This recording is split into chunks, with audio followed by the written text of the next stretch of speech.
ये लहसुन प्याज खाने का ये साधु लोग मना क्यों करते हैं? कभी आपने इसका साइंटिफिक रीजन सोचा?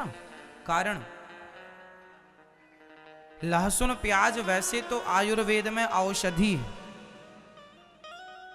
आयुर्वेद में लहसुन प्याज क्या है? औषधि है। गर्मी में प्याज खाने से लू नहीं लगती और सर्दी में लहसुन खाने से सर्दी नहीं लगती। ऐसा आप लोगों ने अपनी नानी दादी से खूब सुना होगा और ये बात सही है, क्योंकि ये आयुर्वेद में लहसुन प्याज का श्रेष्ठ स्थान है। तो आयुर्वेद के हिसाब से दवाई के रूप में लहसुन प्याज का उपयोग आयुर्वेद बताता है। फिर ये साधु लोग कहते हैं लहसुन प्याज ना खाओ, कारण क्या है?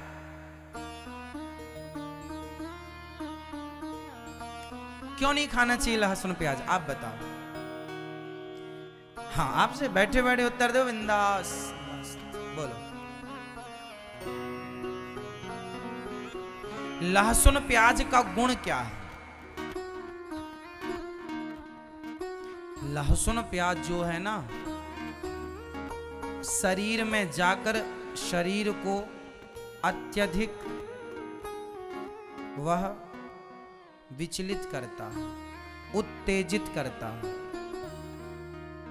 ज्यादा ताकत है ना उसमें, उत्तेजित करता है। दूसरा, वह तामसी है, तमोगुण से भरा हुआ है। तो जो लहसुन प्याज का गुण है वह तमोगुण से भरा है, तामसी है। तामसी मतलब क्या होता है? तामस, जो तामसी वृत्ति का व्यक्ति होगा वह आलसी ज्यादा होगा। लहसुन प्याज हमें क्या बनाता है? आलसी बनाता है।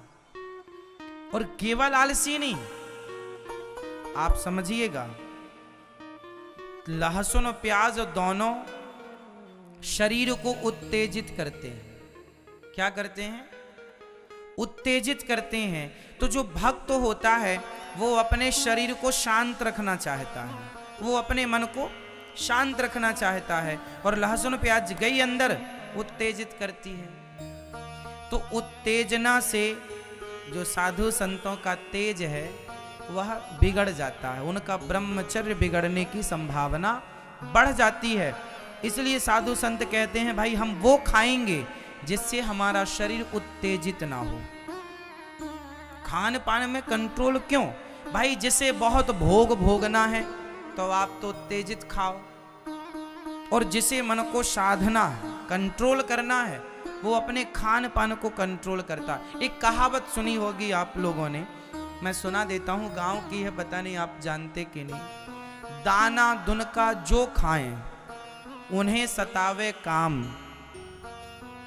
और हलवा पूड़ी जो खाएं उनके मालिक राम। इस बात का अर्थ जानते हैं क्या हुआ? चिड़िया बादाम काजू नहीं खाती, चिड़िया बेचारी खेतों का कच्चा दाना दुनका मिल जाए तो खा लेती है। वो चिड़िया जो जरा सा दाना खाती है, पर उसे दाना खाने पर भी उसके शरीर में वो दाना उसे इतना गर्म कर देता है, उसे भी काम वासना सताने लग जाती है। किसे? चिड़िया को। हाँ या ना? कुत्ता क्या खाता है? तुम्हारे घर की बासी रोटी फेंक देते हो, कुत्तों को खा लेते, बिना घी चुपड़ी रोटी, बिना सब्जी डाल के। और वो बासी कूची रोटी खा करके, वो गंदी नाली का कचरा खा के कुत्ता, उसे भी काम सताता है। तो दाना दुनका जे खाएं उन्हें सतावे काम, और हलवा पूड़ी बादाम काजू पिस्ता जो खाएंगे उन्हें कितना सताएगा काम। तो साधु संतों को खान पान अपना कंट्रोल इसलिए रखना पड़ता है क्योंकि जैसा खाएंगे अन्न वैसा बनेगा मन। अब आपको कामी बनना है तो आप भैया खाओ, और यदि आपको संयमी बनना है तो संयमी जिसे बनना है वो अपने खान पान पे कंट्रोल करे। अब ये निर्णय आपका है कि आपको योगी बनना है या भोगी बनना है। भोगी बनना है तो आप बिंदास खाओ पियो सब। और योगी बनना है तो खान पान। हमारे साधु संत ना, मैं अयोध्या में जब पढ़ने रामचरितमानस गया, आपको पता होना चाहिए साधु कितनी बार खाता है, बोल दो।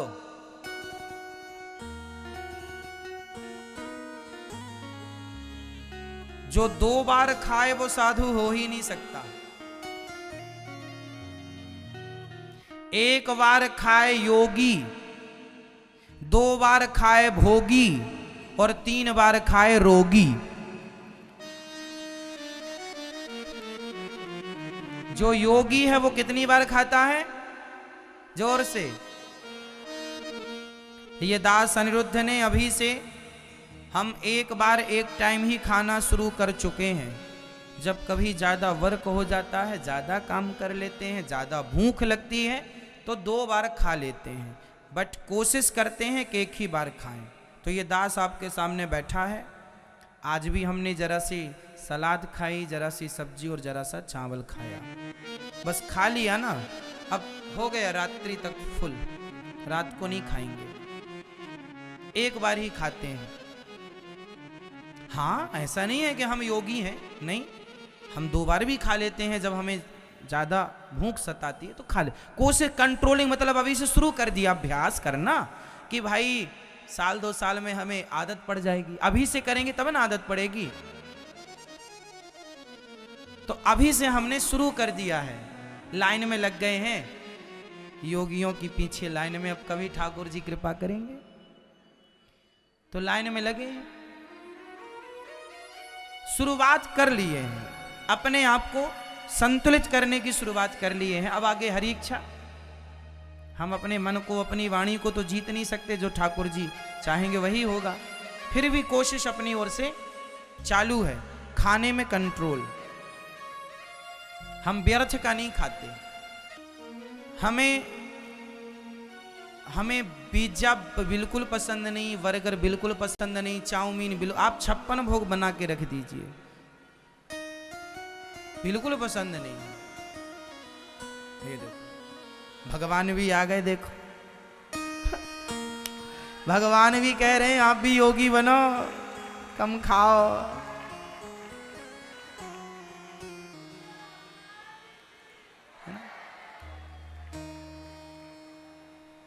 कल ही हमने कहा था कि पानी का कोई भरोसा नहीं, कभी बरस जाए। देखो आज ही बरसने लग गए।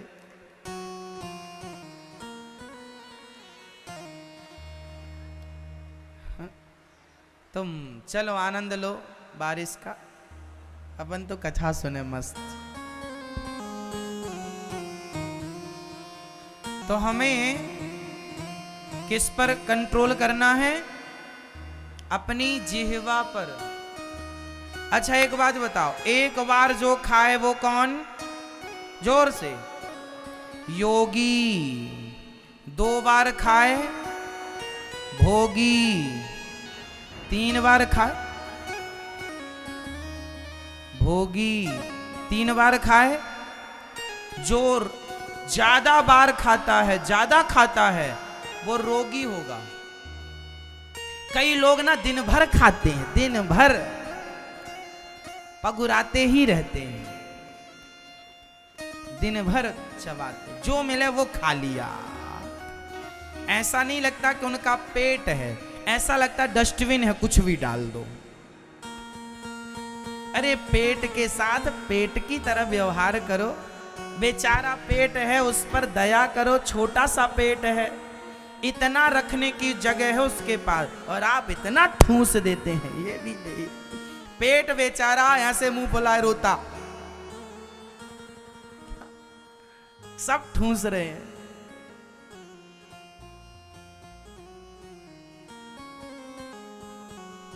खीर बनी तो खीर खा लिया, पूड़ी मिल गई पूड़ी ठूस लिया, रोटी मिल गई रोटी, बड़े मिल गए बड़े खा लिया, दही बड़ा मिल गया दही खा लिया, पेप्सी कोका कोला मिल गई वो पी लिया, जूस मिल गया वो पी लिया, आइसक्रीम मिल गई वो खा लिया, गुलाब जामुन मिल गई वो भी आने दो। अब पेट कंफ्यूज नहीं हो जाता होगा, पहले किसे पचाऊं।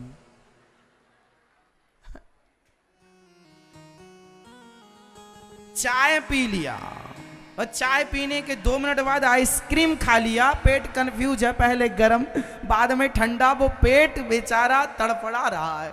कहां जाऊं हे भगवान, कहां फंसा दिया मुझे।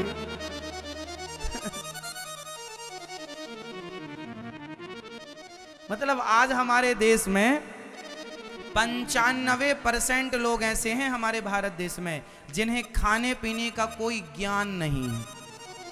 किसके बाद क्या खाएं और किसके बाद क्या ना खाएं, यह ज्ञान हमारे देश में 140 करोड़ की जनसंख्या वाले देश में 95% लोग ऐसे हैं जिन्हें खाने पीने का कोई ज्ञान ही नहीं। आप खाते सब लोग हैं पर आपको ज्ञान नहीं है। जिनको है उनको प्रणाम करता हूं। आप लोगों को होगा, कुछ लोगों को, पर जिनको बहुत लोगों को खाने पीने का कोई सेंस नहीं, ज्ञान नहीं। किसके बाद क्या खाना चाहिए और किसके बाद क्या नहीं खाना चाहिए बताओ। आम रस पीने के बाद पेप्सी पीने से क्या होता है? नहीं पता ना, आदमी मर जाता है, पॉइजन हो जाता है। आम रस और पेप्सी का कोई कॉम्बिनेशन नहीं है, जैसे शहद और घी का कोई कॉम्बिनेशन नहीं है।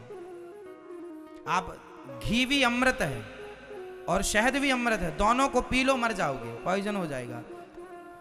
आप किसी को एक साथ दोनों दे दीजिए तो वो जहर का काम करेगा। खा मत लेना, खा मत लेना, मरने की संभावना बढ़ जाएगी। मतलब हमारे आयुर्वेद में खान पान का एक विधान है, क्या खाना है क्या नहीं खाना, किसके बाद क्या खाएं और किसके बाद क्या ना खाएं। उड़द की दाल आप लोग दही के साथ खाते हैं। उड़द की दाल के बनते हैं बड़े, तो आप दही बड़ा खाते हैं। अब उड़द की दाल और दही का कोई कॉम्बिनेशन नहीं है, लेकिन आप खूब ठूंसते हैं। और शादी विवाह में तो खूब फ्री का मिलता है, खाओ खूब खाओ, भले मर जाएं, कल मरेंगे अभी तो खाओ। शादी विवाह में आदमी सब वहां पे 50 आइटम होंगे ना तो सारा खाएगा, 50 खाएगा। लिफाफा में भले 100 रुपए देगा पर खाएगा 500 रुपए का, वसूल करेगा पूरा, इतना दिया खाएंगे। भले मर जाए, कल बीमार पड़ जाए, खाएगा बराबर। और सब खा के रास्ते में द्वार पे आइसक्रीम मिलती है तो सब खा पी के वो आइसक्रीम खाता। अब बताओ, जब आप भोजन करते हैं तो हमारा पेट भोजन को पचाने लगता है और पचाने के लिए अग्नि होती है जिसे जठराग्नि कहते हैं। जब वो पचा रही होती है तब आप ठंडी ठंडी आइसक्रीम खा लेते हैं तो भोजन पचता नहीं है, सड़ जाता है, और जिससे तमाम आपकी बीमारियां उत्पन्न होती हैं। कितनी बार समझा चुके हैं, लेकिन हमारे देश के लोग सुनने समझने को तैयार नहीं। स्वास्थ्य का ध्यान कौन रखेगा? आपको रखना पड़ेगा। खान पान ठीक करो। 1 बार खाए योगी, 2 बार खाए भोगी और 3 बार खाए जो ज्यादा बार खाता है, ज्यादा खाता है वह जल्दी मरेगा। ज्यादा खाओगे जल्दी मरोगे, कम खाओगे ज्यादा जियोगे। इसलिए खान पान ठीक हो। रात को खाना ही नहीं चाहिए पर आप रात को जरूर खाते हैं। पहले के लोग ब्यारी करते थे। ब्यारू जानते हैं? ब्यारी, चलो ब्यारी कर लेते हैं। ब्यारी मतलब क्या हुआ बताओ? आप बताओ ब्यारी मतलब क्या हो? ब्यारू या ब्यारी? ब्यारू मतलब कौन जानता है? हाथ उठाओ जो जानते ब्यारू मतलब क्या होता है। जो जानते वो हाथ उठाएं। चलो ब्यारी कर लेते हैं। ब्यारी मतलब होता है शाम का खाना। शाम का मतलब 7 बजे तक जो खा लो ना, ब्यारी कर लो। गांव की भाषा है ब्यारू। संत लोग भी बोलते ब्यारू की सीताराम। संत लोग एक ही बार खाते हैं, पर जो बूढ़े होते हैं जिनको जरूरत है ये ब्यारू, ब्यारू में वो खिचड़ी बना लेते, खिचड़ी खा लो। तो ब्यारू की सीताराम, ब्यारू मतलब शाम का भोजन।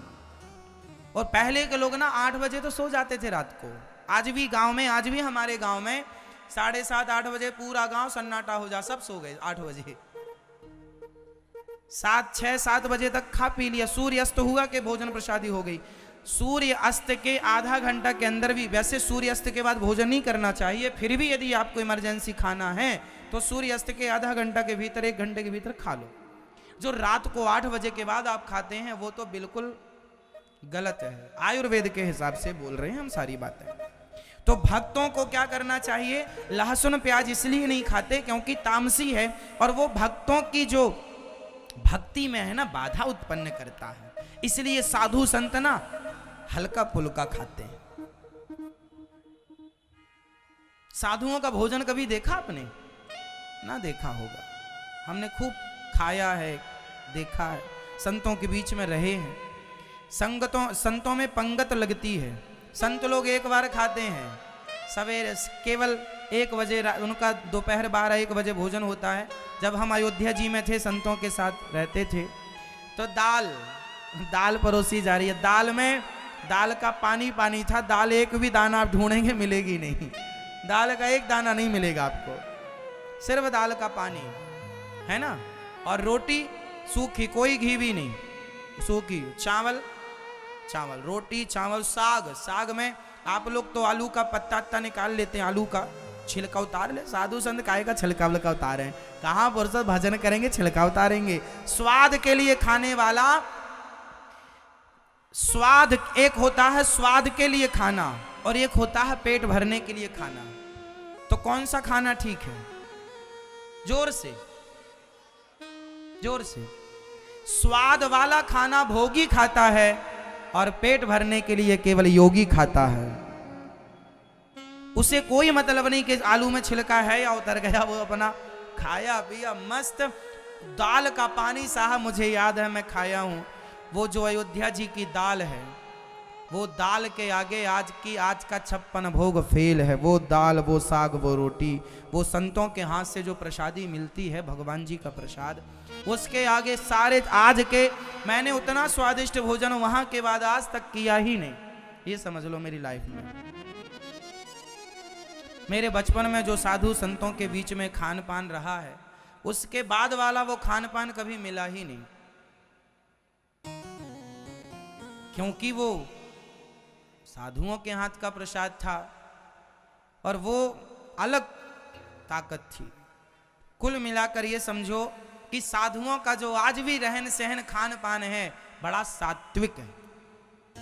साधुओं की रोटी आप खाएंगे तो मैं विश्वास दिलाता हूं आप 1 माला एक्स्ट्रा जपने का भाव रखेंगे, क्योंकि उस साधु के हाथ का प्रसाद आपके पेट में गया तो मन बिल्कुल शुद्ध हो जाएगा उस रोटी से। क्योंकि जैसा अन्न वैसा मन। तो खान पान शुद्ध हो। नारद जी ने ध्रुव जी से कहा खान पान शुद्ध करो और भगवान का अहर्निश चिंतन करो।